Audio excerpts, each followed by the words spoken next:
పేరు చెప్పిద్దాం అన్న గుగ్గిల నాగరాజు అన్న. రేవంత్ రెడ్డి ఎట్లుంటాడు? యాక్టివ్గా ఉంటాడంట, ఫుల్ యాక్టివ్గా ఉంటాడు. ఇప్పుడు ఆయన ముఖ్యమంత్రి అయ్యిండు, మరి పరిస్థితి ఏంది? ఎట్లా అనిపిస్తుంది మీకు? చాలా సంతోషంగా ఉందన్న. మేమైనా విధంగా ఉంది మాకు.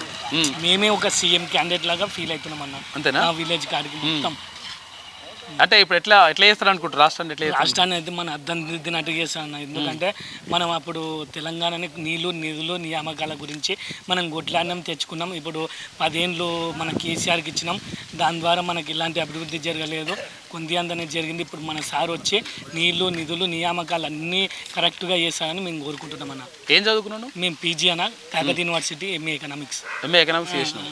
ఇప్పుడు ఏం చేస్తున్నాం? ఇప్పుడు శిల్కల పని చేస్తున్నా, అమ్మాయిలు పని చేస్తున్నా. అంతే అంతే. ఎందుకట్లా? ఇంకా అంతే మరి. ఇంకా ఏడేస్తున్నా నా పోస్టులు. ఇప్పుడు టీఎస్పీఎస్ ఎప్పుడు అమ్ముకుంటూనే ఉండు. ఎప్పుడు ఎవరు?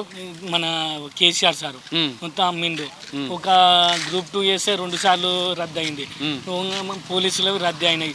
అన్ని రద్దు అయితే మరి ఎట్లా బతకాలన్నా? ఇప్పుడు ఇంట్లో తల్లిదండ్రులు ఎప్పుడు తెచ్చి పెడతారన్నా? ఇప్పుడు కాంగ్రెస్ ప్రభుత్వం వచ్చింది, ఎట్లా అనిపిస్తుంది? మాకు చాలా హ్యాపీగా ఉందన్న. మాకు మాత్రం ఎలాంటి బాధ లేదు. మొత్తం మాకు ఉద్యోగాలు వస్తాయని మా యువత చాలా ఆనందపడుతున్నాం అన్న.